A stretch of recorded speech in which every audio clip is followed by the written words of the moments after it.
7:11 de la mañana, gracias por continuar aquí en Telenoticias. Ingresamos a la sección de Café Política. Durante esta semana vamos a conversar con los 3 aspirantes a la candidatura del Partido Unidad Social Cristiana, porque el domingo eligen en convención a su próximo candidato a la presidencia. Y también el próximo jueves aquí en Telenoticias a las 9 de la noche tendremos el debate con los 3 aspirantes. Hoy iniciamos con las entrevistas. Tenemos ya a doña Linet Saborío Chaverri. Doña Linet, gracias por acompañarnos, por estar acá. Muchísimas gracias, Andrés. Un saludo nuevamente para las personas que nos escuchan y que nos están viendo. Así es, doña Linet. Bueno, vamos a hablar de diferentes temas, de sus propuestas, sobre todo de ideas. Pero antes, nuestra compañera Yesenia Alvarado presentó y preparó un perfil de su trayectoria, de su vida, y lo vamos a ver a continuación. Gracias. Mi nombre es Linet Saborío Chaverri, soy abogada, soy ex vicepresidenta de la República, fui directora general del organismo de investigación judicial, soy abogada, soy madre, soy esposa, tengo un nieto divino de 3 años, soy oriunda de Sarchí. Mi familia es una parte de mi familia paterna es de acá, de San José, y por parte de mi familia materna pues han sido artesanos, personas dedicadas muy a la confección de muebles, etcétera. Ese ha sido básicamente su giro. Pues yo inicié trabajo desde muy temprana edad, comencé estando todavía como estudiante de la Universidad de Costa Rica y muy joven comencé a trabajar en el Poder Judicial, en el área penal, y me desempeñé por prácticamente 20 años dentro del OIJ y posteriormente, pues invitada por el doctor Abel Pacheco, ingresé a la política electoral y ahí le acompañé como vicepresidenta de la República. ¿Por qué quiere ser presidenta? Estoy acá y estoy proponiendo mi nombre precisamente porque mi opción era o quedarme criticando lo que se está haciendo o ponerme a trabajar. Y decidí ponerme a trabajar con lo bueno que puedan dejar las últimas administraciones, pero también ponerme a trabajar en lo que se ha dejado de hacer. ¿Por qué cree que es la mejor opción? En mi condición de mujer siento importante que por primera vez un partido que tiene casi 40 años de existencia, por primera vez tiene una precandidatura a la presidencia de la República y que esta sea precisamente una mujer. Yo siempre he considerado que cada paso que nosotras damos, cada escalón que subimos, cualquiera sea el espacio en el que nos encontramos, estamos dando un paso cierto hacia un país más justo, hacia un país más inclusivo, hacia un país más equitativo. ¿Cuál es el principal problema del país y cómo lo resolverían?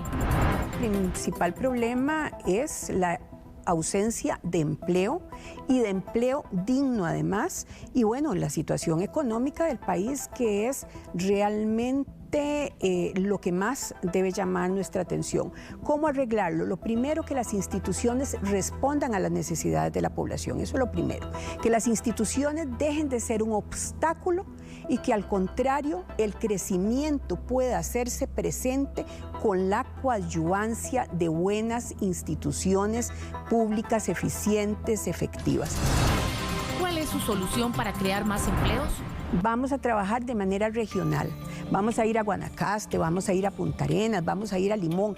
Hay que levantar todos los esfuerzos posibles desde la región para que coordinadamente con las instituciones tengamos la posibilidad de dar respuesta a esa necesidad imperiosa. Para eso, a la par, tenemos que tener las empresas crecientes, empresas robustas, empresas que no tengan ningún tipo de obstáculo para que hagan lo propio, sino por el contrario, que puedan encadenarse con otro tipo de empresas más pequeñas. ¿Cómo reducir el rezago en educación elevado por huelgas y la pandemia?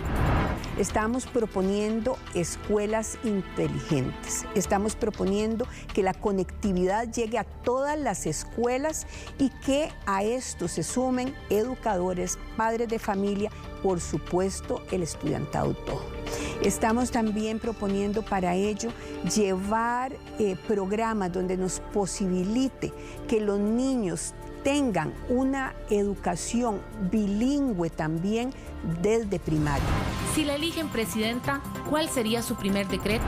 Yo pienso que no podría ser una sola directriz. Creo que tienen que ser directrices que van en diferentes líneas. Necesariamente tendremos que disponer, por ejemplo, la creación de los consejos regionales. Ese es uno de los elementos fundamentales. Las rectorías que existen en el país, en los diferentes ministerios, tienen que hacerse valer, pero además esos decretos tienen que tener como efecto el que muchísimo funcionario, muchísimo jerarca se arrolle las mangas de su camisa o de su blusa, pero que vayan a hacer el trabajo correspondiente allá en las regiones donde las necesidades son mayores. También, por supuesto, vamos a tener que hacer lo propio para que quienes correspondan tengan que trabajar y lo hagan de manera conjunta y muy especial en temas relacionados con el comercio exterior, por ejemplo. Doña Liniat ha sido ministra de Planificación de la Presidencia y también, como lo vimos, vicepresidenta de la República en el gobierno de don Abel Pacheco. Y algo que destacar, doña Liniat, usted es la primera mujer que está aspirando a una candidatura en el Partido Unidad Social Cristiana.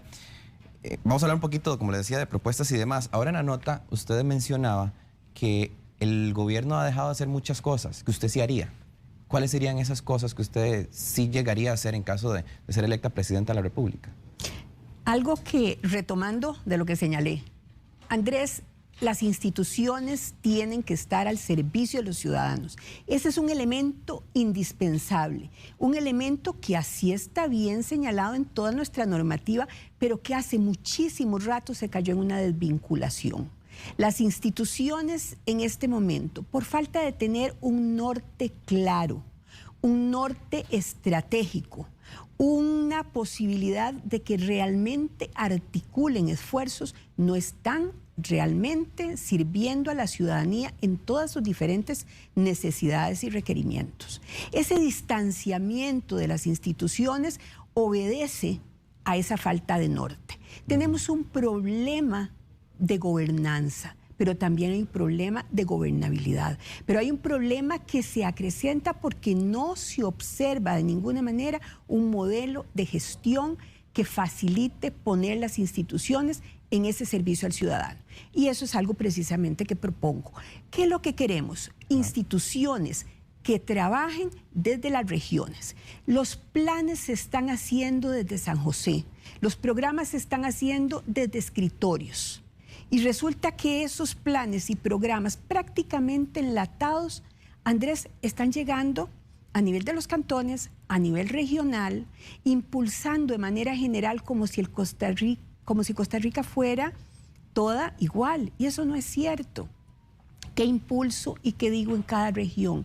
Tengo 82 grandes compromisos porque son 82 cantones lo que hay. Tenemos que trabajar también a nivel regional, aumentando las capacidades que ahí hay, trabajando desde las potencialidades que estos tienen, pero también trabajando sus debilidades. Esto es absolutamente necesario y aprovechando la experiencia que tienen los ciudadanos desde cada uno de los sectores donde se desarrolla. Ese es el planteamiento fundamental que estamos haciendo y además le agrego, y es parte de lo mismo, la pérdida de diálogo claro y constructivo. Hace mucho rato también perdimos ese diálogo y esa ausencia de diálogo nos tiene con efectos terribles que sumo los más de 300,000 niños inclusive que se encuentran en este momento con problemas de educación. ¿Falta de diálogo entre políticos, se refiere? Claro que sí. Falta de diálogo político, falta de diálogo con sectores. Recuérdese la última huelga, una huelga inmensa, sí, claro. Una huelga que más allá de las razones tenían que abrirse los espacios y procurar llegar ahí a buenos acuerdos. Acuerdos que permitieran, por ejemplo, además del costo económico que esto conlleva, acuerdos que permitieran, por ejemplo, que nuestros niños y jóvenes no perdieran ese año lectivo. Luego llega la pandemia y entonces, ¿qué es lo que tenemos? Más de 300,000 niños y jóvenes en una situación de terrible desventaja y niños que están en 4º grado, y no me canso de repetirlo, que no saben leer ni escribir. Un rezago enorme. Un rezago enorme. Un rezago que incrementa brechas que ya venían.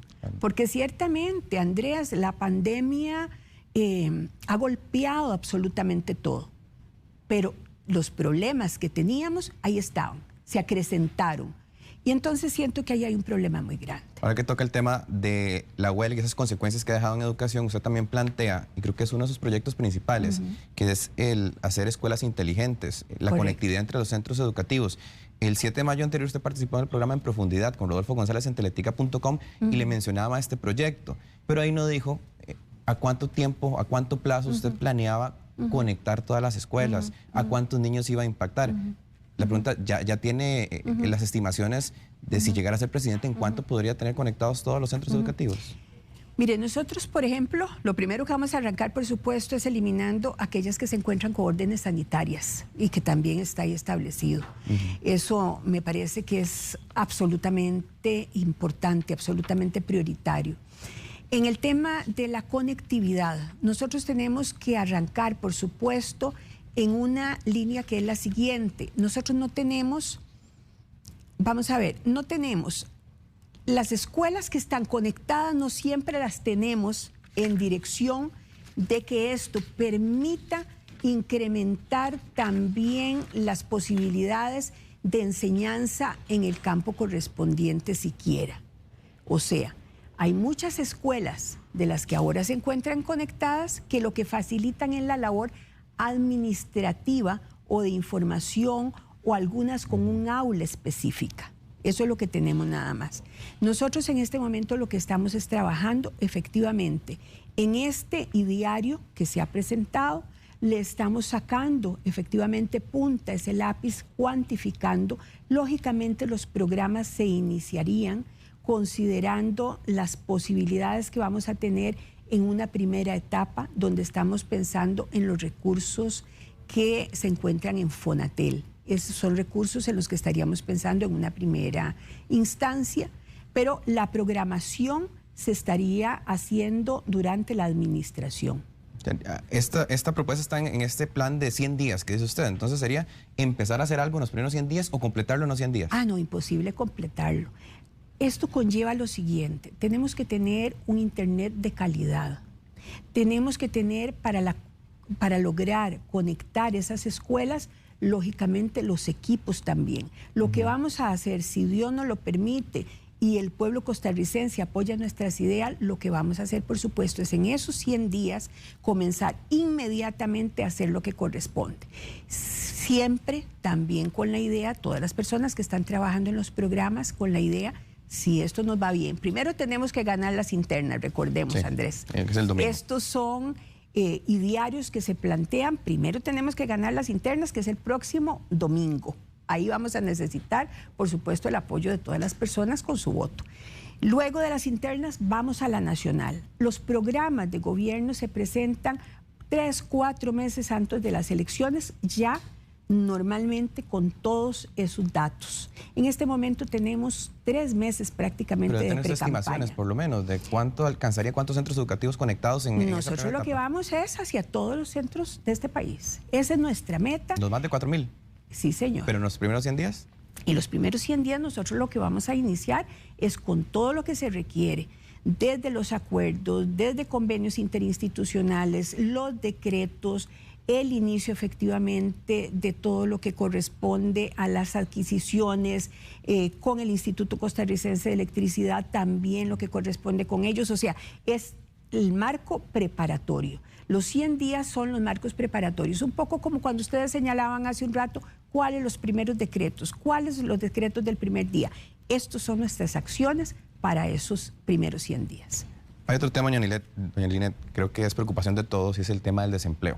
La última encuesta de INEC de abril hablaba de 422,000 personas sin trabajo. Obviamente la preocupación es para todos, pero me llama mucho la atención que usted en este plan de ideas se concentra en el empleo joven, para dar trabajo a jóvenes entre 17 y 24 años. ¿Cómo abriría espacios de trabajo para que estas personas accedan a un empleo en un eventual gobierno suyo?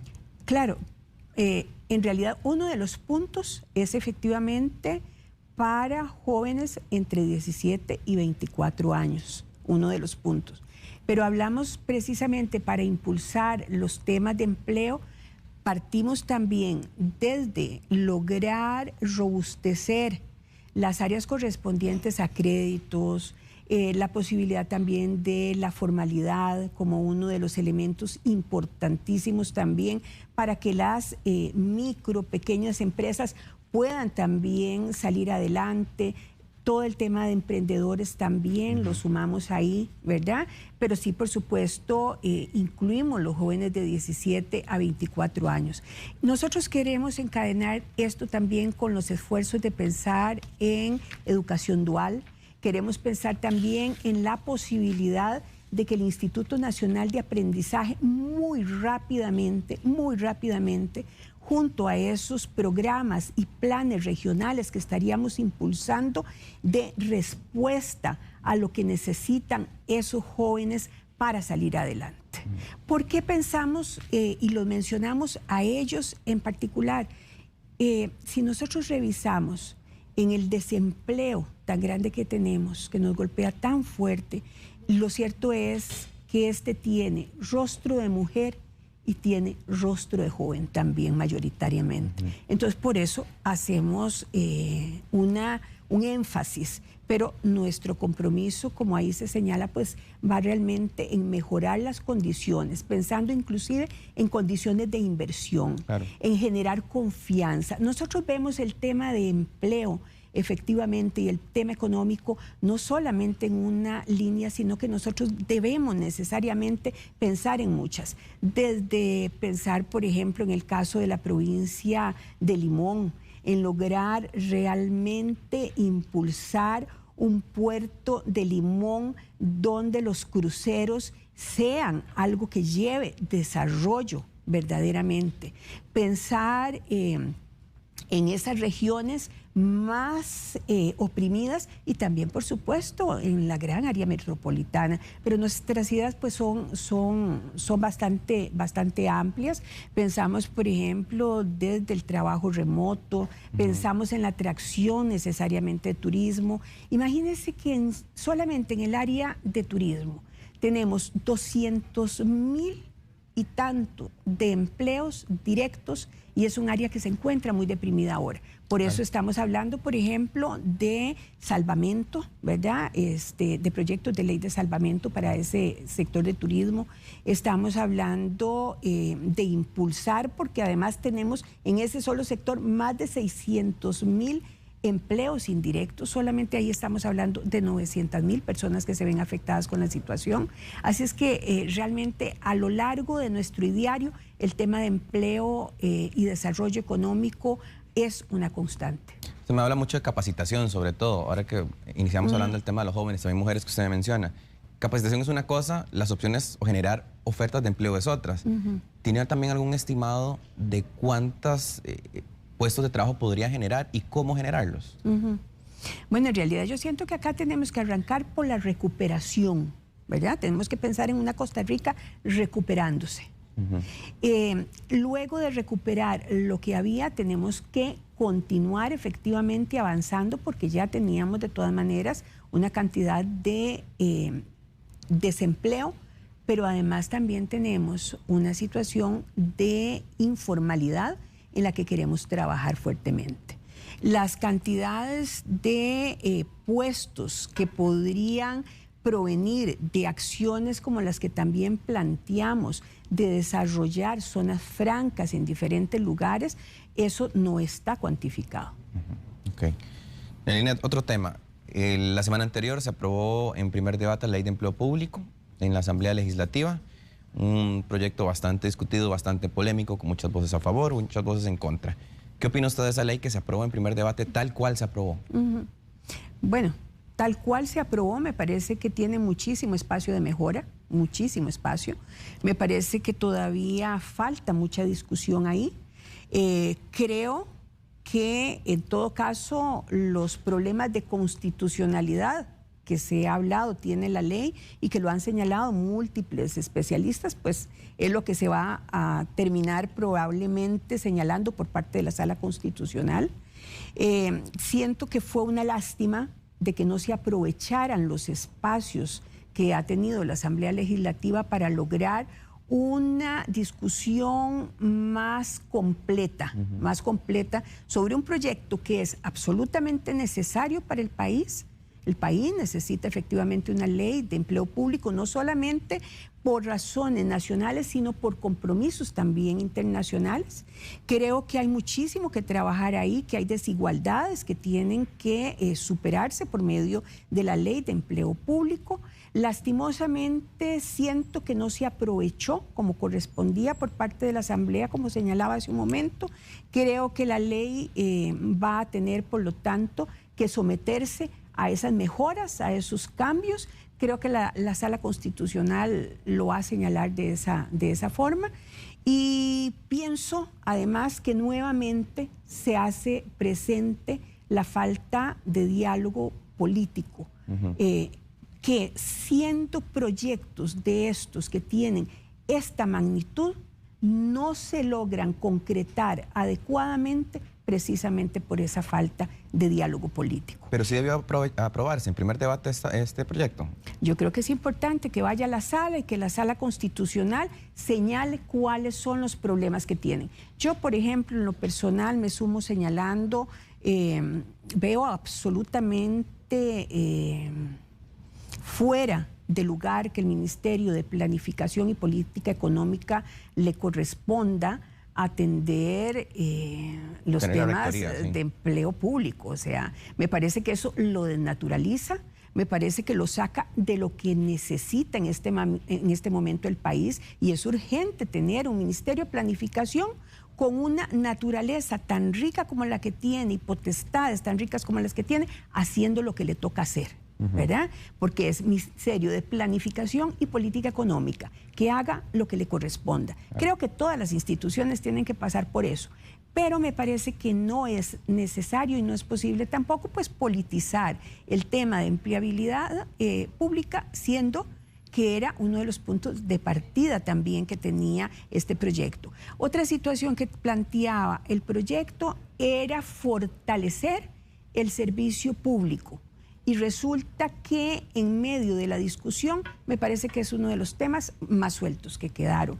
Eso lo siento lastimoso. Me parece que además, si consideramos la cantidad de tiempo y si podemos sacar el lápiz y ponernos a dar un precio a este proyecto de ley que se ha empujado en la Asamblea Legislativa, estamos hablando de muchísimos millones de colones invertidos en un proyecto que debió solucionar más de lo que hay, que en este momento por lo que está es simplemente siendo revisado por la Sala Constitucional, y eso pues lo que coloca el proyecto es en una situación de inicio de discusión probablemente en algunas de sus áreas. Entonces, entiendo que usted sí estaba apoyando que se aprobara en primer debate el proyecto para que avanzara, pero 6 diputados de la fracción de la Unidad más bien lo votaron en contra, incluso aludiendo o argumentando las mismas situaciones que usted vio negativas en el proyecto.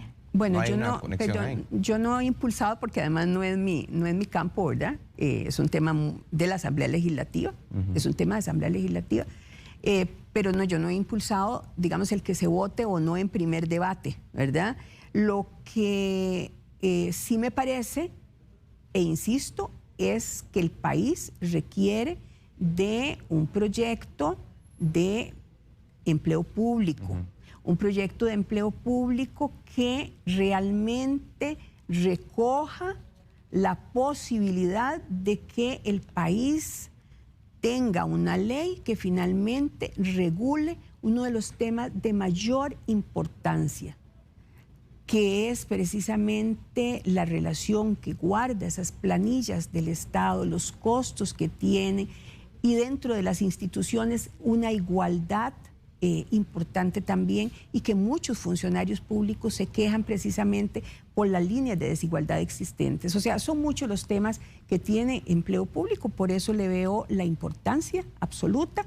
Y le repito, me parece que es una lástima que se haya desaprovechado el tiempo de la forma en que se hizo. En el otro tema, la situación fiscal todavía está complicada. La pandemia incluso llegó a agravarla un poco más, pese a que se aprobó un plan de impuestos en esta administración por parte de la Asamblea Legislativa.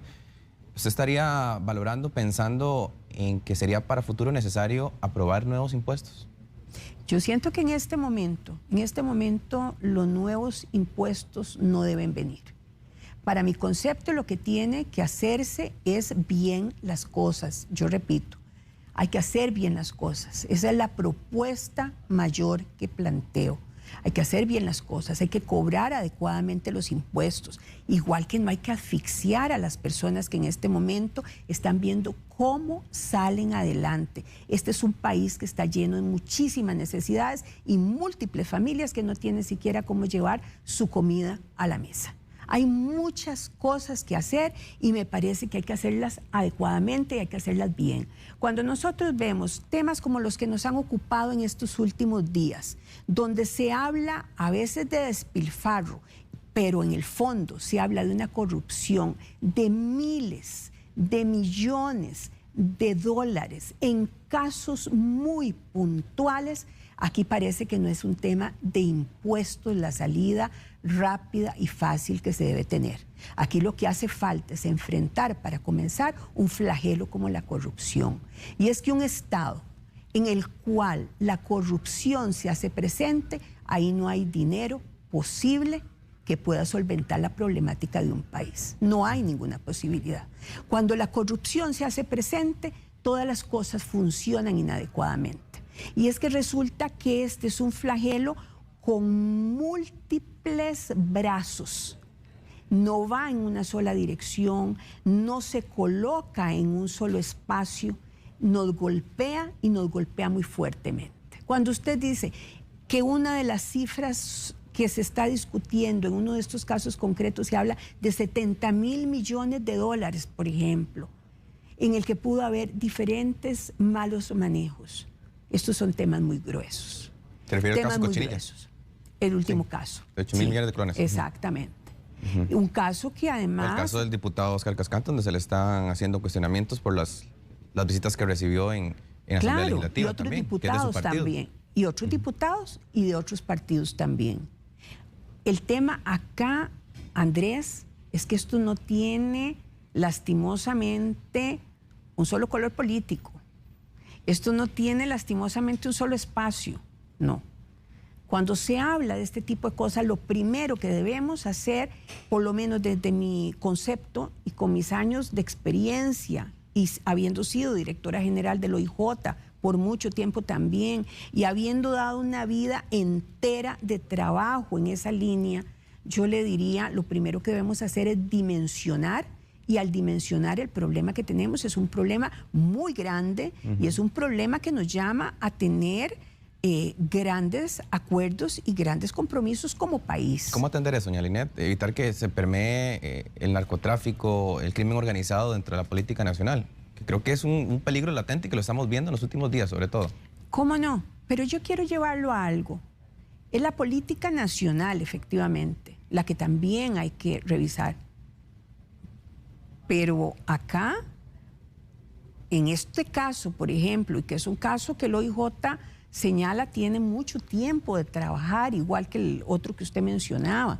Son casos de mucho trabajo, pero acá se está hablando de empresarios medios, de empresarios grandes, acá se está hablando de funcionarios, se está hablando de gente de la política, se está hablando de todos los diferentes sectores, ¿verdad? O sea, yo creo que mal haríamos si nada más nos quedamos en un solo sector o apuntamos hacia un solo sector. No, yo creo que esto debemos dimensionarlo y esto nos llevaría precisamente a que los enfoques deben ser integrales, no solamente como se plantea en nuestro ideario, que todas las compras se hagan por los medios correspondientes, que buscar transparencia, que tal. Todo eso son detalles muy importantes y que debemos hacerlo. Pero vea que cuando tenemos casos como estos, Andrés, es mayúsculo el esfuerzo a realizar. Nos gana el tiempo, pero igual, como hemos hecho o vamos a hacer con todos los precandidatos, le vamos a dar un minuto para que haga un cierre y se dirija también a las personas que quisieran ir a votar el próximo domingo. Muchísimas gracias, Andrés. Se me fue muy rápido con usted el tiempo. Bueno, realmente aprovecho este minuto para hacer un llamado a salir a votar el próximo domingo 27 entre 9 y 4 de la tarde. Por favor, acérquense con mascarilla, siguiendo todas las medidas sanitarias, pero vamos a hacer de esta democracia la posibilidad de continuar avanzando. Yo les pido, por supuesto, muy respetuosamente el apoyo, y no solamente a los socialcristianos. Yo creo que estos son temas de interés para todo el país. Muchísimas gracias. Doña Linet, muchísimas gracias por habernos acompañado. Las personas interesadas también en conocer las propuestas de esta precandidata, linetsaborio.com, ¿verdad? Correcto. Es el sitio web, y también las redes sociales, Facebook está, este diario, ahí las personas pueden leerlo. Ha sido un gusto, Andrés. Muchas gracias y la esperamos el próximo jueves en el debate. Gracias, muy amable. Aquí terminamos Café Política, continuamos con más.